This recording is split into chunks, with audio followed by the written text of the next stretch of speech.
Listen to me very carefully. What I'm about to share with you could be the difference between living a life of mediocrity and living a life of extraordinary success. There are 5 things that you must never, and I mean never, share with anyone. And if you've been sharing these things, you need to stop immediately. Because every time you open your mouth and let these secrets slip out, you're literally handing over the keys to your future to people who don't deserve them. You're trying to share the keys of your future to people who don't deserve them. I've spent decades studying human psychology, watching successful people, analyzing what separates the winners from the losers, and I've discovered something profound. The most successful people in the world have one thing in common. They understand the power of silence. They know what to keep to themselves, and they guard these secrets like their life depends on it. Because in many ways it does. You see, most people have it backwards. They think success comes from sharing everything, from being transparent, from letting everyone know what they're doing. But that's exactly why most people fail. That's exactly why most people never achieve their dreams. They give away their power before they even have a chance to use it. The first thing you must never share with anyone is your future plans. I don't care if it's your mother, your best friend, your spouse, or your business partner. When you have a vision, when you have a dream, when you have a plan that's going to transform your life, you keep it to yourself until it's already happening. And let me tell you why this is so crucial.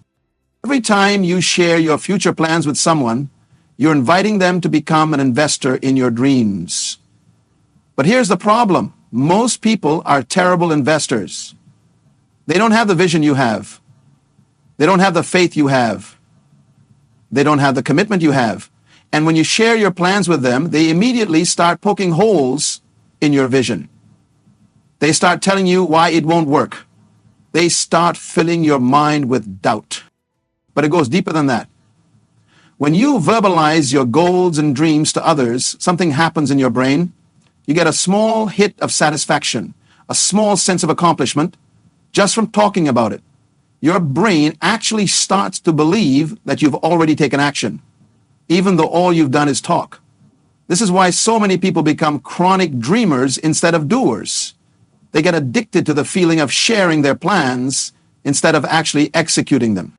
I remember when I was starting my first business venture, I was so excited about my idea that I told everyone who would listen. I told my family at dinner. I told my friends at parties. I even told strangers I met at coffee shops. And you know what happened? Nothing. Absolutely nothing. Because every time I shared my idea, I felt like I had already accomplished something. I felt like I had already taken a step forward. But in reality, I was standing still. It wasn't until I learned to keep my mouth shut that things started to change. The next time I had a big idea, I didn't tell a soul. Instead, I poured all that energy that I would have spent talking into actually doing. I researched, I planned, I executed, and when people finally found out what I was working on, it wasn't because I told them, it was because they could see the results. The power of keeping your future plans to yourself goes beyond just avoiding negative feedback. It's about preserving your energy. Every time you explain your vision to someone, you're using mental and emotional energy that could be better spent on execution. You're also opening yourself up to energy vampires, people who feed off your enthusiasm and leave you feeling drained and deflated. Think about it this way. When you share your plans, you're essentially asking for permission. You're looking for validation. You're seeking approval from people who haven't done what you're trying to do. And when you don't get that approval, when they express doubt or concern, it plants seeds of uncertainty in your mind. These seeds grow into weeds of self-doubt that can choke out your dreams before they have a chance to bloom. But when you keep your plans to yourself, something magical happens. You become accountable only to yourself. You don't have to deal with other people's fears and limitations. You don't have to defend your vision or justify your dreams. You can focus entirely on making them happen. And when you finally reveal what you've been working on, It won't be a plan anymore, it will be a reality. The second thing you must never share with anyone is your past mistakes and failures. Now, I know this might sound controversial because there's a lot of talk these days about vulnerability and sharing your struggles. But let me be clear, I'm not talking about learning from your mistakes or getting help when you need it. I'm talking about using your failures as conversation starters, as attention-seeking tools, or as excuses for why you can't succeed. Now, every time you share your past failures with someone, you're programming them to see you as a failure. You're literally training their brain to associate you with loss, with defeat, with disappointment. And once that association is made, it's incredibly difficult to change their perception of you. They might not even realize they're doing it, but they'll start treating you like someone who fails, someone who makes poor decisions, someone who can't be trusted with important opportunities. But the damage doesn't stop there. When you constantly talk about your past mistakes, you're also programming your own brain. You're reinforcing neural pathways that connect you with failure. You're making it more likely that you'll repeat the same patterns, make the same mistakes, and end up in the same situations that you're trying to escape from. I've seen this happen over and over again. People who are constantly sharing their sob stories, their hard luck tales, their chronicles of defeat. They think they're being authentic, they think they're connecting with others, but what they're really doing is cementing their identity as a victim. And victims don't become victors. Successful people understand that your past doesn't define your future unless you let it. They know that everyone has failures, everyone has setbacks, everyone has moments they're not proud of. But they also know that dwelling on these moments, sharing them freely, and making them part of their personal brand is a recipe for continued failure. Instead of sharing your failures, learn from them privately. Analyze what went wrong, extract the lessons, develop strategies to avoid similar situations in the future. But keep this process internal. Don't make it a public spectacle. Don't turn your failures into entertainment for others or therapy sessions in casual conversations. When someone asks you about a difficult period in your life, you don't have to lie, but you also don't have to give them the full story. You can say something like, I learned a lot during that time, or that experience taught me valuable lessons. You acknowledge the past without glorifying the failure or making it the centerpiece of your identity. Remember, people are always looking for reasons to categorize you, to put you in a box, to decide what you're capable of. When you share your failures freely, you're giving them ammunition to limit you. You're providing evidence that supports their belief that you're not capable of great things. And once they've made that decision, they'll filter everything you do through that lens. The third thing you must never share with anyone is your current income or financial situation. Money is one of the most emotionally charged topics in human society, and the moment you reveal your financial status, you're triggering a complex web of emotions, judgments, and reactions in the people around you. If you share that you're struggling financially, people will start treating you differently. They might feel sorry for you, which sounds nice, but pity is not empowering. Pity is diminishing. When people pity you, they stop seeing you as capable. They stop believing in your potential. They start making decisions for you based on their perception of your limitations rather than your actual abilities. They might also start avoiding you because they're afraid you'll ask them for money. They might exclude you from opportunities, events, or conversations because they assume you can't afford to participate. They might even start talking down to you, consciously or unconsciously, because financial struggle is often associated with failure or poor decision-making in people's minds. On the other hand, if you share that you're doing well financially, you're opening yourself up to an entirely different set of problems. People will start treating you like an ATM. They'll expect you to pay for everything. They'll come to you with their financial problems looking for loans that they have no intention of repaying. They'll start resenting your success, especially if they're struggling themselves. Jealousy is a powerful force, and financial success is one of the biggest triggers of jealousy in human relationships. When people know you have money, they start keeping score. They start analyzing everything you buy, everything you do, every decision you make. They judge your purchases, your lifestyle choices, your priorities. They might even start spreading rumors about how you acquired your wealth, questioning your methods or your ethics. But the most dangerous thing about sharing your financial information is how it affects your own mindset. When you constantly talk about money, whether you have it or you don't, you become obsessed with it. You start defining yourself by your financial status rather than by your character, your values, your contributions, or your potential. Money should be a tool, not an identity. It should be a resource that helps you achieve your goals, not the goal itself. But when you make your financial situation a topic of conversation, you're turning money into the centerpiece of your life.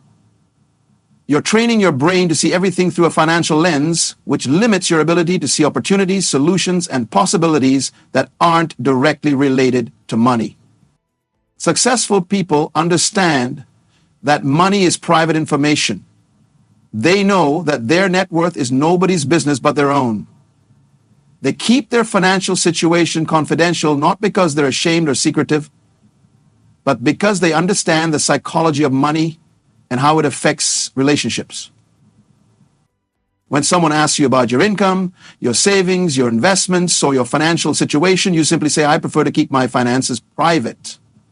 You don't need to explain why. You don't need to justify your decision. You don't need to apologize for having boundaries. Privacy about money is not only acceptable, it's wise. The fourth thing you must never share with anyone is your personal relationships and intimate details about the people in your life. The moment you start talking about your partner, your family members, your close friends, or anyone else in your inner circle, you're violating their trust and damaging your relationships in ways that you might not even realize. Every relationship you have is built on trust, respect, and mutual understanding. When you share private information about someone else, when you discuss their personal business, their struggles, their mistakes, or their private moments, you're breaking that trust. And once trust is broken, it's incredibly difficult to rebuild. But it goes deeper than just violating someone else's privacy. When you talk about your relationships, you're inviting other people to form opinions about the people you care about. You're asking them to judge your loved ones based on limited information, usually information that's filtered through your own perspective and emotional state at the moment. Think about what happens when you complain about your partner to a friend. You might be having a temporary disagreement, feeling frustrated in the moment, and needing to vent. But your friend doesn't have the full context. They don't see the love, the history, the good times, the reasons why you're together. They only hear about the problem. And once they've formed a negative opinion about your partner, that opinion tends to stick. The next time your friend sees your partner, they're not seeing them with fresh eyes. They're seeing them through the lens of the complaint you shared. They're looking for evidence that supports the negative image you painted. And this affects how they interact with your partner, which ultimately affects your relationship. But the damage doesn't stop there. When you constantly talk about your relationships, you're also programming your own mind to focus on problems rather than solutions, on complaints rather than gratitude, on what's wrong rather than what's right. You're training your brain to be critical, judgmental, and dissatisfied. Every relationship has challenges. Every person has flaws. Every situation has imperfections. But when you make these imperfections the focus of your conversations, you're magnifying them. You're making them bigger and more important than they actually are. You're turning minor issues into major problems through the simple act of giving them attention and energy. Successful people understand that relationships are sacred. They know that the people in their inner circle deserve protection, respect, and privacy. They don't use their loved ones as entertainment for casual conversations. They don't turn their personal relationships into public spectacles or therapy sessions with friends. When you keep your relationships private, you're protecting them from outside interference, judgment, and negative energy. You're allowing them to develop naturally. without the pressure of other people's opinions and expectations. You're creating a safe space where intimacy, trust, and love can flourish. This doesn't mean you can't ever talk about the people in your life or that you can't seek advice when you need it, but it does mean being selective about what you share, who you share it with, and why you're sharing it. It means having boundaries around your personal life and respecting the privacy of the people you care about. The fifth and final thing you must never share with anyone is your daily routine and habits. This might seem like the most harmless item on this list, but it's actually one of the most important. Your daily routine is the foundation of your success. It's the structure that supports your goals, your growth, and your achievements. And when you share it freely, you're inviting interference, judgment, and disruption. When you tell people about your morning routine, your workout schedule, your eating habits, your work routine, or any other aspect of your daily life, you're opening yourself up to unsolicited advice, criticism, and suggestions. Everyone becomes an expert on what you should or shouldn't be doing. Everyone has an opinion about how you could be doing it better. But here's the thing. Most people don't have the results you want. Most people aren't where you want to be. Most people haven't achieved what you're trying to achieve. So why would you want their input on the habits and routines that are designed to get you there? When you share your routine, you also invite comparison. People start measuring their habits against yours. They start judging you for what you do or don't do. If you wake up early, they might call you crazy or obsessive. If you have a strict diet, they might call you extreme or antisocial. If you spend time on personal development, they might mock you or question your choices. This external pressure can cause you to second-guess yourself. It can make you doubt the very habits that are moving you closer to your goals. It can cause you to modify or abandon routines that were working for you simply because someone else doesn't understand or approve of them. But the most dangerous thing about sharing your routine is how it affects your commitment to it. When your habits are private, they belong to you. They're your personal choice, your personal commitment, your personal discipline. But when you make them public, they become performance pieces.